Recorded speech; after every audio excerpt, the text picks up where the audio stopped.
하나님의 말씀은 고린도후서 1장 8절에서 11절 말씀입니다. 신약 성경 286페이지 고린도후서 1장 8절에서 11절 말씀 찾아서 교독하도록 하겠습니다. 제가 8절 먼저 읽겠습니다. 형제들아, 우리가 아시아에서 당한 환난을 너희가 모르기를 원하지 아니하노니 힘에 겹도록 심한 고난을 당하여 살 소망까지 끊어지고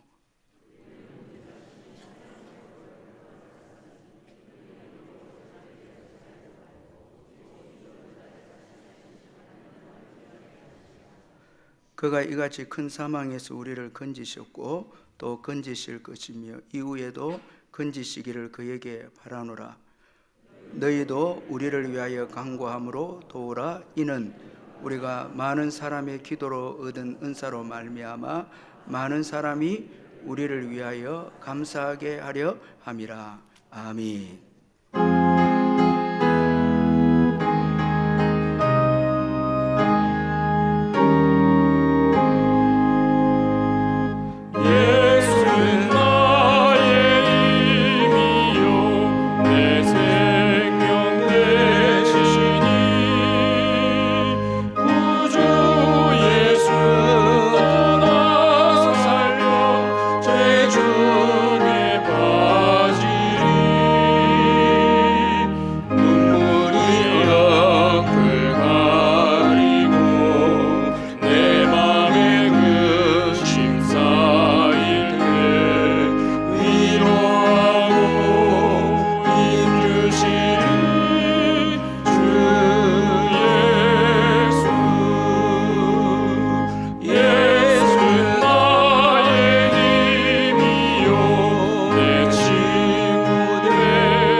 하나님 아버지, 고맙고 감사합니다.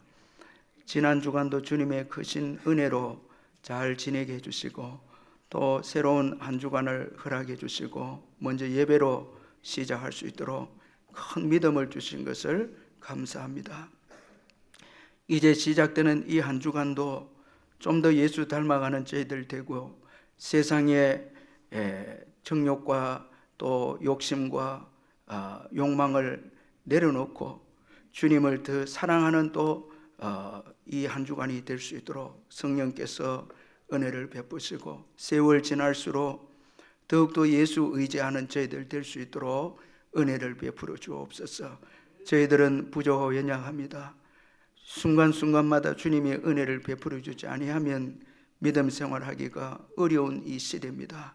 주님 은혜를 베푸시고 우리 온 성도님들 주님의 재림을 소망하며 오늘 주어진 자리에서 최선을 다해서 복음을 위해서 살아갈 수 있도록 늘 깨어있도록 은혜를 베풀어 주옵소서. 받은 은혜 감사해서 귀한 예물을 주께 드리오니 주님이 받으시고 성도님들의 모든 사업장과 직장과 일터 위에 넘치는 축복으로 채워 주옵소서. 약속의 말씀을 붙잡고 먼저 하나님 나라와 의를 구할 때 이 땅에 필요한 모든 것을 더해 주시겠다고 약속했습니다. 이 믿음으로 또 한 주간 삶의 현장에서 열심히 일하고 사업하고 직장생활 할 수 있도록 축복해 주시옵소서. 병중에 있는 성도님들 예수의 이름으로 깨끗하게 회복되게 해주시고 우리의 귀한 부모님과 어르신들 천국 가시는 그날까지 동행해 주시고 주님이 인도해 주시며 짱믿음 가정 믿음으로 하나 되어지는 축복이 있게 해주시고 우리의 귀한 다음 세대 자녀들 주님께서 일일이 기억하셔서 예수님을 인격적으로 만나고 신앙 고백함으로 다 귀하게 쓰임받는 우리의 자녀들 다 되게 해 주시옵소서. 오늘도 귀한 새 가족 보내주시니 감사합니다. 주영숙 선생님, 김명환 선생님, 이금희 선생님 보내주셨사오니 오늘 이 예배 가운데 주님의 귀한 은혜와 주의 뜻을 발견하는 축복의 예배가 되게 해 주옵소서. 이제 잠시 후에 있을 우리 할렐루야 귀한 찬양 주님 받으시고 저희들에게는 큰 위로와 기쁨의 찬송이 되게 해 주옵소서. 예수님의 이름으로 기도하옵나이다. 아멘.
예, 은혜로운 찬양, 우리 할렐루야 찬양대 은혜로운 찬양 감사합니다. 어느 목사님이 주일에 할 이 설교 제목과 성경 본문을 사무원에게 이제 알려주었습니다. 이번 주일 설교 본문은 시편 23편 1절에서 6절까지이고 제목은 여호와는 나의 목자시니라는 제목이라고 그렇게 말해 주었습니다. 그러자 사무원이 묻습니다. 목사님, 그게 전부입니까? 이렇게 물었습니다. 그러니까 목사님이 뭐가 더 필요해? 라고 말했고 사무원은 알았습니다 하고 전화를 끊었는데, 토요일 오후 이제 주보를 받아본 이 목사님이 깜짝 놀랐습니다. 설교 제목이 여호와는 나의 목자시니 뭐가 더 필요해? 이게 설교 제목이었습니다. 목사님이 좀 화가 이렇게 났지만은 그 제목을 계속해서 생각해 보니까 참 괜찮다라는 생각이 들었습니다. 꼭 사무원을 통해서 하나님이 설교 제목을 주신 것 같이 이 목사님이 느껴졌습니다. 그러면서 이제 뭐가 더 필요해? 라는 이 말의 이제 설교 내용을 고치기 시작했는데, 여호와가 내 목자라면 그것만으로 충분합니다. 나는 이미 엄청난 것을 가진 사람입니다. 라는 이런 은혜가 이 목사님에게 밀려오기 시작했습니다. 자, 이런 그 은혜를 받으면서 설교 준비하기 전에 이 설교하기 전에 목사님이 먼저 은혜를 받은 것이었습니다. 여러분, 여호와가 저와 여러분의 목자라면 그것만으로 충분하죠. 뭐가 더 필요합니까? 여호와가 목자시면 충분하죠. 모든 것을 다 우리가 가졌고, 또 우리가 예수를 믿으면 최고의 자리까지 이미 우리는 다 올라갔습니다. 에베소서 2장 6절에 보면 죽은 우리를 일으키사, 이제 살려서 일으키사 예수 안에서 함께 하늘에 앉히시니, 우리가 예수님과 함께 하늘에 앉게 되었기 때문에 이미 우리의 신분은 최고로 높아진 거예요. 그러니까 예수 믿는 저와 여러분은 높아질 필요가 없는 거예요. 이미 최고로 높아졌기 때문에, 또 예수를 소유함으로 다 가졌기 때문에 우리는 예수 한 분으로 만족할 수 있다라는 것입니다. 더 가지려고 할 필요가 없다라는 것입니다. 하나님만이 우리의 모든 삶을 책임져 주시기 때문에 하나님 한 분으로 만족하고 의지하는 신앙이 참 중요하다라는 것입니다. 허드슨 테일러는 주님은 주님만으로 충분하다는 영광스러운 교훈을 우리 삶의 매 순간 가르쳐 주신다. 그가 선교를 해보니까 그의 모든 삶에 주님 한 분으로 충분하다는, 여러분 뭐 선교사가 물질도 필요하고 건강도 있어야 되고, 또 이 타문화권에서 사역하기 위해서는 언어도 필요하고 필요한 게 많지만은, 허드슨 테일러가 선교를 해보니까 주님 한 분으로, 주님만으로 충분하다라는 것을 그가 여러 사역에서 깨닫게 되어졌다는 것입니다. 저와 여러분도 지금까지 우리가 살아오면서 뭐 이것도 필요하고 저것도 필요한데 쭉 지나고 보니까 주님 한 분이면 주님만으로 충분했다고 우리도 이제 고백할 수 있죠. 오늘 본문은 바울이 아시아에서 당한 환난이 엄청나게 큰 환난이었음을 말씀을 하고 있습니다. 그런데 사도 바울은 이 엄청난 환난을 고린도 교회가 알기를 원한다, 그렇게 말씀하고 있습니다. 그가 아시아에서 당한 환난을 고린도 교회가 알기를 원한다 말씀하고 있는데, 그가 이렇게 말씀한 것은 환난이 그 자신에게 유익이 되었기 때문에 환난을 알기를 원한다. 그렇게 말씀하고 있습니다. 저와 여러분은 이 환난에 대해서 우리가 좀 부정적일 때가 있죠. 우리에게 큰 시험이 오고 핍박이 오고 건강이 안 좋게 되고 뭐 재정적인 궁핍함이나 큰 어려움이 오면 우리는 망하게 되고 이제 끝났고,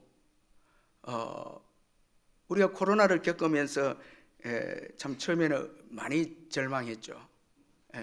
이제 끝나는 게 아닌가 생각하고 낙심하고 좌절했는데, 바울은 유익이 있었다고 오히려 말씀하고 있습니다. 신앙적으로 유익이 있었다라는 것입니다. 자신이 당한 환난 때문에 바울은 하나님만 의지하는 이 정금 같은 신앙을 가지게 되었다. 그렇게 말씀하고 있습니다. 여러분, 바울이 당한 환난의 내용에 대해서는 오늘 본문에 언급이 없는데, 그가 당한 환난의 그 성격은 바울이 언급을 하고 있는데, 우리 8절을 같이 한번 또 읽어보겠습니다. 8절 시작. 형제들아, 우리가 아시아에서 당한 환난을 너희가 모르기를 원하지 아니하노니 힘에 겹도록 심한 고난을 당하여 살 소망까지 끊어지고. 이 바울이 아시아에서 당한 그 환난의 내용은 이제 언급이 없는데, 그러나 그 환난의 성격은 힘에 겹도록 심한 고난을 당했다. 이렇게 바울이 표현을 하고 있습니다. 자, 힘에 겹도록 심한 고난이다. 이것은 배가 무게를 견디지 못해서 가라앉는 것을 의미합니다. 우리가 배를 보면은 짐을 실어야 되는 그 적정량이 있죠. 몇 톤까지 실어야 된다. 몇 톤의 배면 몇 톤까지 실어야 된다는 그 이제 규정이 있는데, 그걸 무시하고 많이 실으면 배가 가라앉게 된다는 것입니다. 그리고 말이나 나귀의 짐을 실게 되는데, 너무 많이 실게 되면 나귀도 주저앉아 버리는 것이죠. 자, 이런 그 내용을 표현할 때가 바로 힘에 겹도록 심한 고난이다라는 이런 의미입니다.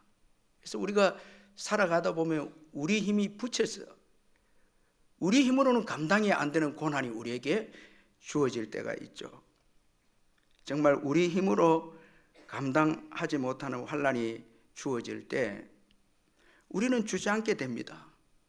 그런데 바울은 이런 그에게 주어진 극심한 환난이 하나님만 의지하는 정금 같은 신앙을 만들어내었다. 그렇게 말씀합니다. 오늘 보면 9절에 보니까 우리는 우리 자신이 사형 선고를 받은 줄 알았으니 이는 우리로 자기를 의지하지 말고 오직 죽은 자를 다시 살리시는 하나님만 의지하게 하심이라 말씀하고 있습니다. 자, 극심한 이 환난을 통해서 바울은 자기 자신을 의지하지 않게 되었고 하나님만 의지하는 신앙을 가지게 되었다. 이렇게 말씀하고 있습니다. 여러분, 우리의 신앙생활에 있어서 가장 위험한 것이 무엇이겠습니까? 바로 우리 자신을 의지하는 것입니다. 저와 여러분이 신앙의 여정에 있어서 뭐 다른 사람도 또 어려운 환경도 참 우리가 큰 문제가 될 수 있지만 최고 위험하고 큰 문제는 바로 우리 자신을 의지하는 이 교만입니다. 참 이게 최고 위험한 것이거든요. 그런데 우리 모두는 우리 자신을 의지하는 위험성을 가지고 있습니다. 바울도 마찬가지였습니다. 바울은 자신을 의지할 수 있는 요소가 많았는데 빌립보서 3장 4절 5절에 그러나 나도 육체를 신뢰할 만하니 만일 누구든지 다른 이가 육체를 신뢰할 것이 있는 줄로 생각하면 나는 더욱 그래하리니 나는 8일 만에 할례를 받고 이스라엘 족속이요 베냐민 지파요 히브리인 중에 히브리인이요 율법으로는 바리새인이요.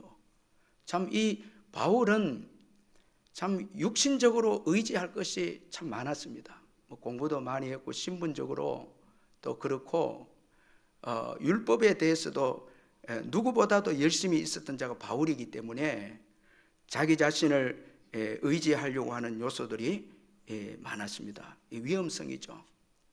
우리는 바울보다 좀 부족하지만 그래도 우리 역시 우리 자신을 의지하는 위험성이 있습니다. 조금만 우리가 잘 되면 참 하나님 의지하기보다 우리 자신을 의지하게 되죠.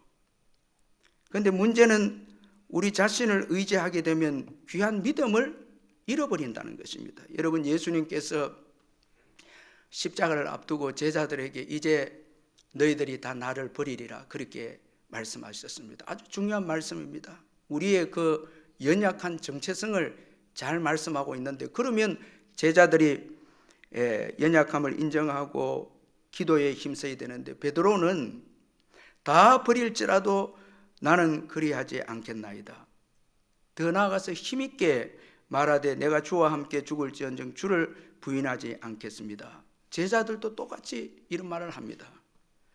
자, 이런 베드로에게 예수님은 내가 진실로 내게 이르노니 오늘 이 밤에 닭이 2번 울기 전에 내가 3번 나를 부인하리라. 자, 여러분, 자만심에 가득 찼던 이 베드로가 곧 예수님을 부인하게 됩니다. 신앙을 잃게 됩니다. 그래서 우리 자신을 의지하게 되면 신앙을 잃어버려요. 하나님을 의지하는 이 믿음을 잃어버린다는 거예요. 따라서 우리 자신을 내려놓는 것이 얼마나 중요한지 모른다는 것입니다. 우리 자신을 의지하지 않아야 신앙의 길로 가게 됩니다. 신앙의 그 길로 가는데 최고 방해하는 게 우리 자신인데, 그걸 극복해야 신앙을 가지게 되는데 우리 자신을 내려놓는 게 쉽지 않다는 거예요.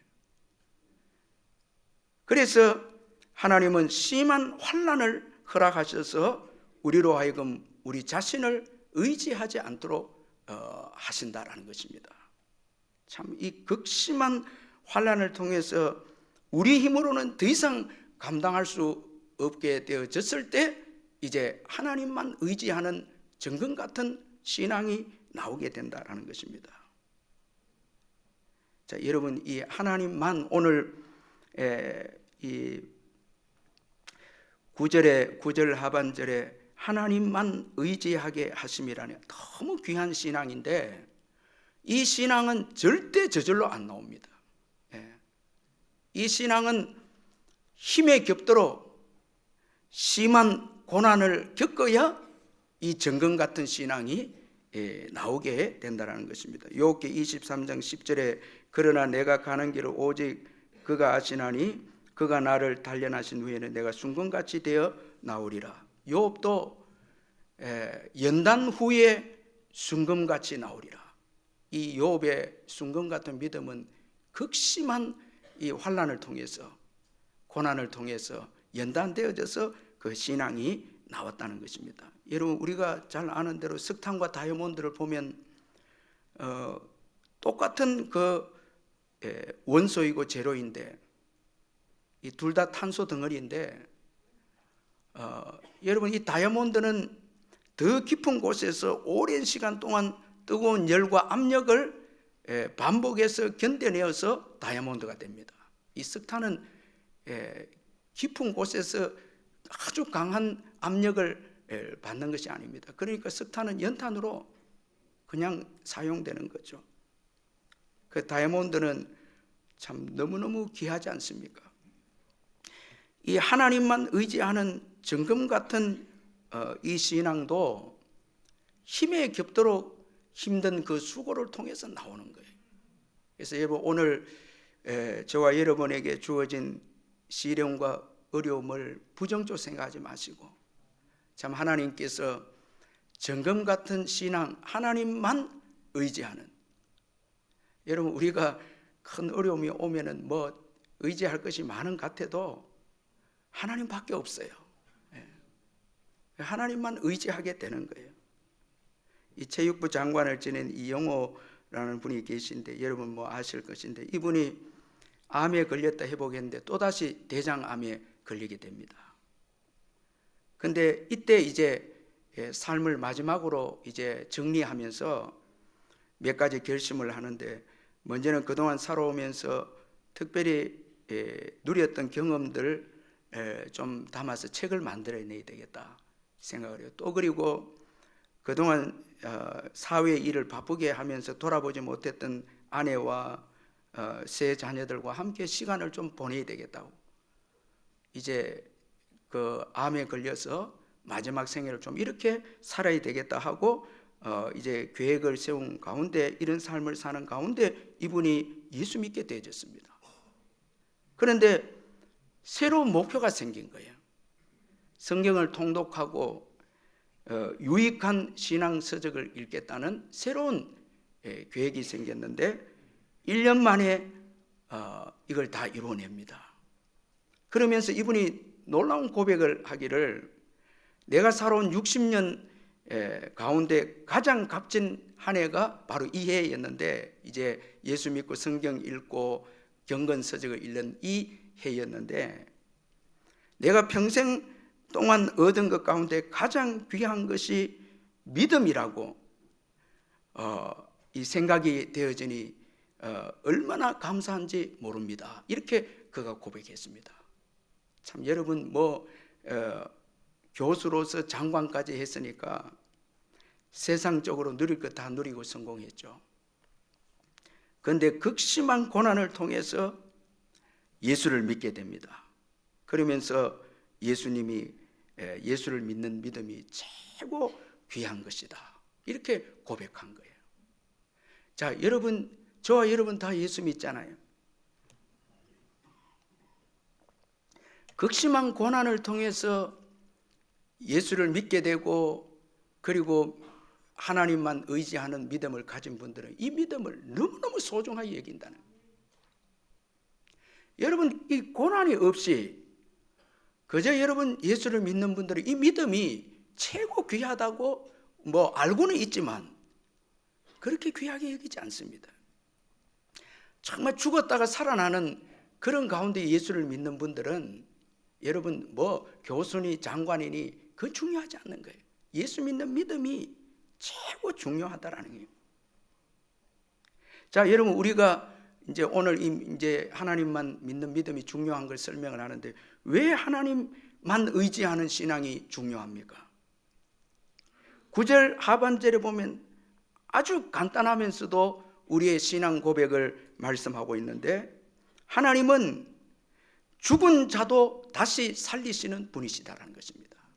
여기 9절 하반절에 이는 우리로 자기를 의지하지 말고 오직 죽은 자를 다시 살리시는 하나님만 의지하게 하심이라. 자, 하나님만 의지하게 하심이라. 그 앞에 수식어가 죽은 자를, 오직 죽은 자를 다시 살리시는 하나님, 이렇게 표현하고 있습니다. 이게 우리의 신앙 고백입니다.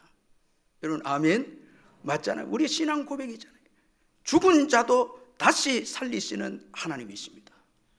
여러분, 우리 인간이 대단해도 죽음 앞에서는 무기력합니다. 아무것도 할 수 없습니다. 여러분, 이제 세월이 지날수록 죽음이 점점 가까이 오는데, 그 죽음 앞에서는 능동이 될 수 없습니다. 수동입니다. 기다려야 됩니다. 여러분, 그 죽음을 또 극복할 수가 없는 거예요, 우리 힘으로는.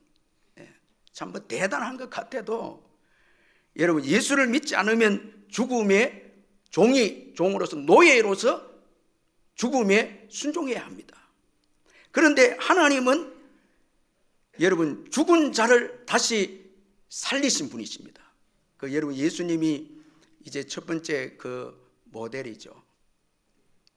그런데도 하나님, 그 이후에 하나님을 믿었을 때 죽음 가운데서 다시 살아나는 역사가 일어나죠. 바울도 경험합니다. 이 큰 사망에서 건지셨다, 이렇게 그가 고백을 합니다. 따라서 여러분, 하나님이 생명의 주인이십니다. 여러분, 오늘도 살아있음에 감사하시길 바랍니다. 우리는, 여러분, 예수 믿는 자들은 죽음이 없어요. 죽어도 살겠고, 하나님 믿기 때문에. 하나님은 생명의 주인이 되시고, 하나님은 죽음보다도 크신 분이십니다. 그래서 우리 믿는 자들에게 있어서 죽음은 끝이 아닙니다. 여러분 끝이 아니라 반드시 부활이 있습니다. 생명이 있습니다. 그래서 여러분 하나님을 믿는 자들은 죽음을 이기는 거예요. 죽음을 이기는 거예요. 그래서 하나님만 이 믿는 신앙이 얼마나 귀한 신앙인지 모른다는 거예요. 여러분 이 신앙 감사하시길 바랍니다. 참 이 환난과 핍박을 통해서 예수를 믿게 되었고, 오늘 그 일부에도 우리 어떤 분이 환난과 핍박, 이 어려움을 통해서 예수를 믿고 참 기도를 받으러 오는데 우시더라고요. 참 그러나 여러분 그 믿음이 귀한 거예요. 하나님만 믿는 믿음이 얼마나 귀한지 모른다는 거예요. 왜? 죽음을 이기게 하기 때문입니다. 예수를 믿으면 죽음을 이깁니다. 이겼습니다. 죽음을 이겼습니다. 그래서 바울은 이 하나님만 의지하는 이 신앙, 왜? 하나님은 죽은 자도 살리신 분이시기 때문에 이 하나님만 의지하는 이 신앙이 귀하다, 그렇게 오늘 본문에서 말씀하고 있습니다. 그는 극심한 환난을 통해서 하나님만 의지하는 이 신앙을 가지게 되었다고 말씀합니다. 그럼 여러분 이제 이 하나님만 의지하는 이 신앙을 가진 자들의 삶이 어떤 삶이겠습니까? 자, 우리가 올바른 신앙이 왜 중요한가 하면, 올바른 신앙을 가질 때 올바른 믿음의 삶이 나타난다는 거예요. 이 믿음의 삶이 복되다는 거예요. 우리가 예수를 올바르게 믿으면, 생명이요 부활이신 예수님을 올바로 믿으면 우리 삶이 풍성한 신앙의 삶이 된다는 거예요. 자, 여러분 하나님만 의지하는 이 바울의 구체적인 믿음의 삶을 오늘 우리가 몇 가지를 한번 살펴보면, 먼저 우리 한번 10절을 같이 읽어보겠습니다. 10절 시작. 그가 이같이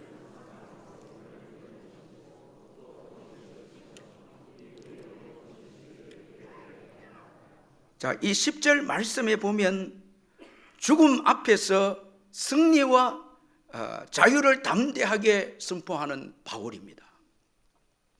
자, 큰 사망에서 건짐을 받고 보니까 죽음에 대해서 승리를 선포합니다.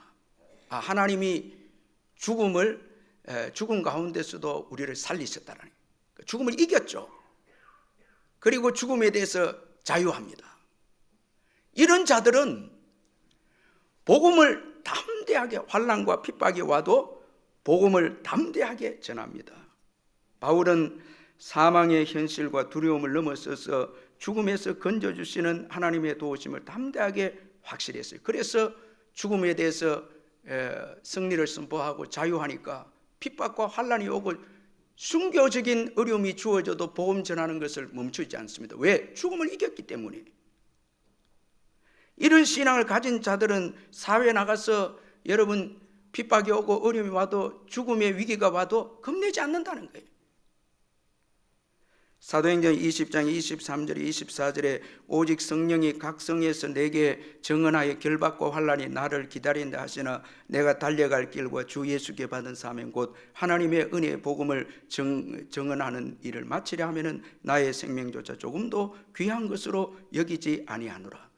죽음을 이겼기 때문에, 죽음에 대해서 자유하기 때문에 복음을 전하는데 위협되는 그 죽음의 위협 같은 게 두려워하지 않는다라는 거예요. 여러분 우리가 왜 여러분 신앙에 문제가 있는가 하면, 예수를 믿으면서도, 부활의 예수를 믿으면서도 삶의 현장에서 핍박이 오면 예수 믿는 거 포기해버려, 죽을까 봐. 또 말씀대로 살면 굶어 죽을까 봐, 죄송합니다, 굶어 죽을까 봐 또 말씀대로 사는 것을 내려놔 버리는 거예요.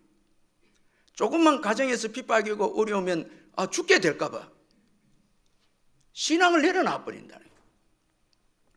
이러면 여러분 귀한 생명의 역사를 이렇게 내지 못한다는 거예요. 우리가 심지어는 죄송한데 여러분 뭐 새벽기도 넘어오면 건강 나빠서 돌아가실까 봐 죄송합니다.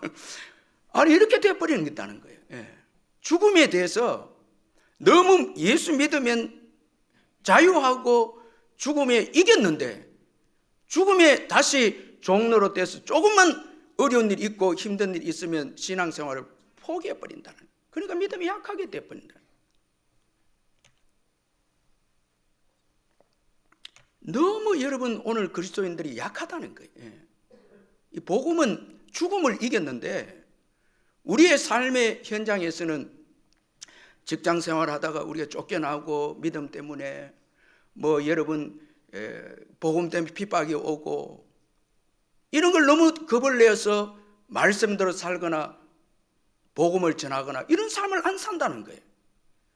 그러면 이 풍성한 축복을 예수는 믿지만 못 누린다는 거예요. 이거 정말 너무너무 마음이 아프다는 거예요. 자유하지만 예를 들어서 질병이 오고 어려움 오면 거기에 끌려다닌다는 거예요. 여러분 죽어도 살겠고 살아서 믿는 자는 영원히 살게 됩니다. 여러분 천국과 이 땅은 여러분 우리가 생각할 때 별개로 그렇게 생각하면 안 됩니다. 지금 우리 천국을 살고 있습니다. 이제 죽으면 들어갑니다. 우리 몸은 주님이 재림하시면 부활됩니다. 우리에게는 죽음이 없습니다. 아멘. 그래서 우리는 담대하게 살아야 된다는 거예요. 자꾸 여러분 죽을까 봐 이렇게 살면 이 신앙 고백이 주는 풍성한 삶을 누리지 못한다는 거예요. 바울은 죽음에 승리했고 자유했기 때문에 바울만큼 크게 쓰임받은 사람이 없다는 거예요. 참 여러분 크게 쓰임받은 거죠. 죽음을 이긴 믿음을 가졌기 때문에 그런 거죠. 그리고 하나님만 믿은 이 바울의 신앙의 삶은 신앙과 사역을 끝까지 하나님께서 감당하게 해주심을 확신했습니다. 큰 사망에서 건져주신 하나님의 은혜를 잊고 보니까 바울이 현재도 건져주시고 미래도 건져주시리라, 하나님의 신실하신 성품을 깨닫게 됩니다. 자기를 끝까지 책임져 주신다는 거예요. 여러분 우리의 인생의 여정은 과거에만 하나님이 필요했던 시기가 아니에요. 현재도 하나님이 건져주셔야 되고 미래에도 건져주셔야 됩니다. 여러분 과거에만 하나님 필요하고 지금은 내 물질로 살고 내 노력으로 살고 이래 살면 안 된다는 거예요. 지금도 미래도 하나님만 의지해야 된다는 거예요. 하나님은 현재도 미래에도 필요하신 분이십니다. 여러분 여기 보십시오. 여기 과거, 현재, 미래 여러분 건지셨고 건지실 것이며 이후에도 건지시기를 그에게 바라노라. 그러면 우리의 인생을 완주하기 위해서는 하나님의 절대적인 도우심이 필요하다는 거예요. 그래서 하나님만 의뢰해야 된다는 거예요. 하나님만 의뢰해야 한다는 것입니다. 그리고 바울은 자신의 이 불확실한 미래에 대해서 소망을 가집니다. 이 하나님만 의지하는 신앙이 참 복된 게 소망을 준다라는 게. 여러분 오늘 10절 하반절에 보면 그를 바라노라, 건지실 것을 그를 바라노라. 전의 성경은 더 은혜가 되는데 그를 의지하여 바라노라. 여러분 하나님을 의지하면 소망이 생깁니다. 소망이 있습니다. 세 번역에는 또 앞으로도 건져주시리라는 희망을 우리는 하나님께 두었습니다. 하나님만 믿는 사람들에게 주어진 축복이 뭔가 하니까 소망이 있다는 거예요. 미래에 대한 희망이 있다는 거예요. 여러분 지금 미래에 대해서 걱정하고 두려워하고 염려하시는 분들은 혼합신앙일 수 있습니다. 예수님 외에 다른 것도 의지하는 거예요. 그게 하나님의 임재가 역사할 수 없어요. 우리가 미래에 대해서 자꾸 걱정하고 염려하죠. 그러면 그건 여러분 참 믿음이 아니에요. 정말 하나님만 의뢰하는 신앙이 아니에요. 다른 거 의지하고 있다라는 거예요.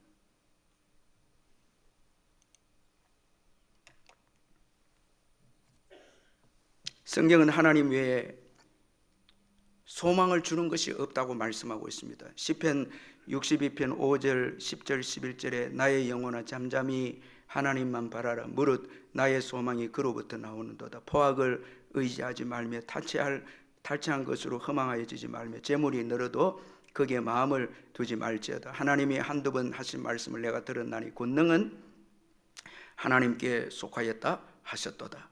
디모데전서 6장 17절에 내가 이 세대에서 부한 자들을 명하여 마음을 높이지 말고 정함이 없는 재물에 소망을 두지 말고 오직 우리에게 모든 것을 후히 주사 누리게 하시는 하나님께 두며.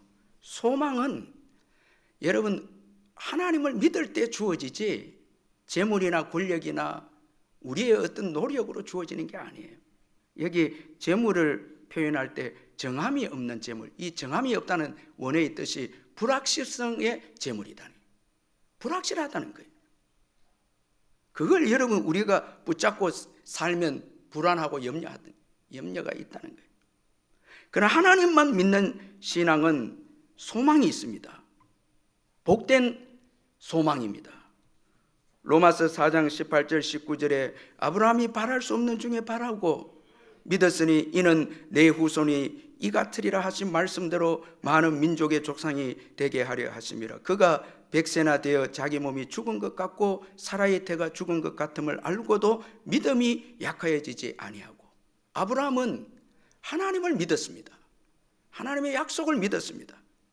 그러니까 여러분 복된 소망이 있었고 그 소망대로 복된 미래가 그에게 주어졌습니다. 참 이삭을 얻게 되고 믿음의 조상이 되어졌죠. 자, 그래서 하나님만 의지할 때 소망이 있다.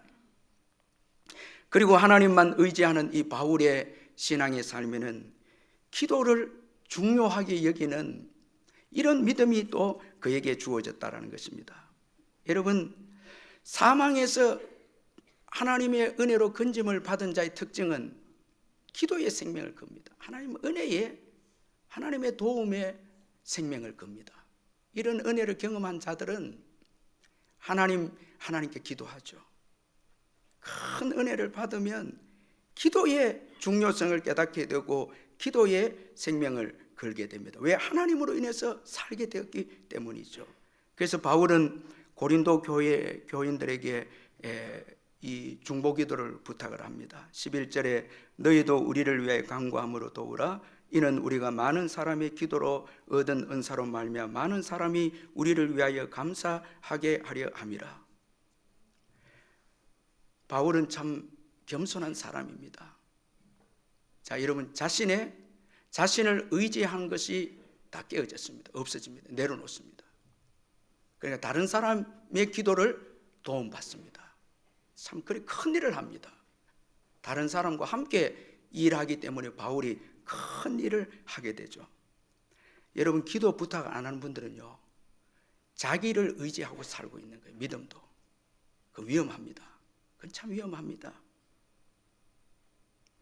그러나 여러분 큰 사망을 통해서 자신을 내려놓게 되고 자신의 연약함을 깨닫게 되고 내려놓은 사람은 여러분 기도의 중요성을 알고 기도를 부탁하는 거죠. 기도를 부탁하는 거예요. 바울은 기도를 부탁했습니다. 자, 이 바울의 기도 부탁은 여기 11절에 너희도 우리를 위하여 간구함으로 도우라. 기도가 돕는 거래요. 도와준다는 거예요.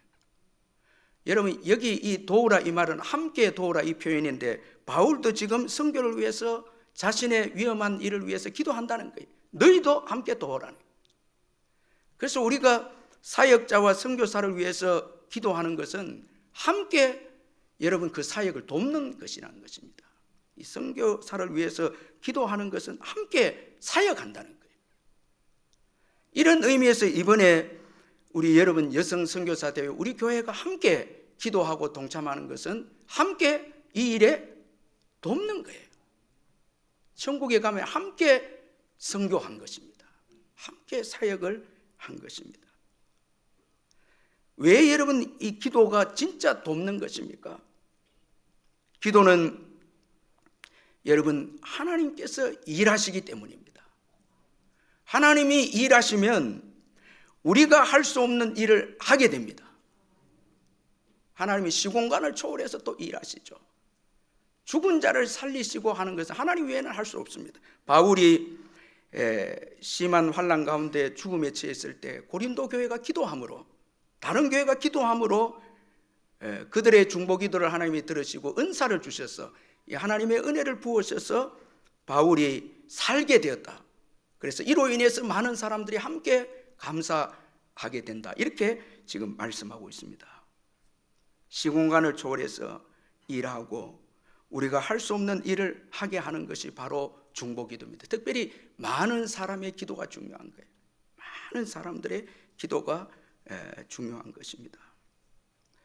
여러분, 하나님만 의지하는 신앙, 이거 복입니다. 그래서 극심한 환난과 고통을 통해서 믿음을 가진 분들은 이 신앙을 소중하게 여기죠. 이 신앙을 소중하게 여기고 이 신앙을 잃지 않도록, 혼합 신앙을 가지지 않도록 정말 회개하면서 예수 그리스도만 의지하는 이 신앙, 이 유지하죠. 하나님 한 분으로 만족하죠. 하나님만 바라보죠. 그래서 마침내 주님이 재림 때에 부활의 축복을 누리게 되죠. 이후도 건지시리라. 기도하겠습니다. 사랑의 하나님 아버지, 감사합니다. 정말 가장 귀한 믿음, 정금 같은 믿음, 환난과 핍박을 통해서 주어진 하나님만 의지하는 믿음, 불순물이 전혀 없는 그 믿음만이 우리의 삶을 복되게 하고 죽음을 이겼음을 선포하고, 더 나아가서 하나님이 우리 생애를 끝까지 책임져 주시고 이 하나님만 의지하는 믿음이 소망을 가지게 해주시고 소망대로 또 복을 누리게 해주시고, 또 이 하나님만 의지하는 이 믿음 가질 때 기도의 생명을 걸어서 하나님의 풍성한 은사를 늘 경험하는 복된 인생 되게 해주시니 감사합니다. 우리의 생에 다하는 그날까지 절대 혼합적인 신앙 가지지 아니하고 하나님만 의뢰하는 신앙을 가지셔서 우리가 지금도 구원을 받고 건짐을 받다가 주 예수 그리스도께서 재림하신 그날에 우리가 건짐을 받는 복된 저희들 다 되게 해 주옵소서. 예수님의 이름으로 기도하옵나이다. 아멘. 우리 다 일어나셔서 우리 찬송합니다.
그리스도의 변함없는 은혜와 하나님 아버지의 영원하신 사랑과 성령의 교통하심과 위로하심과 충만하심이 이 예배에 참석한 성도님들 심령 위에 영원토록 함께 있을지어다. 아멘.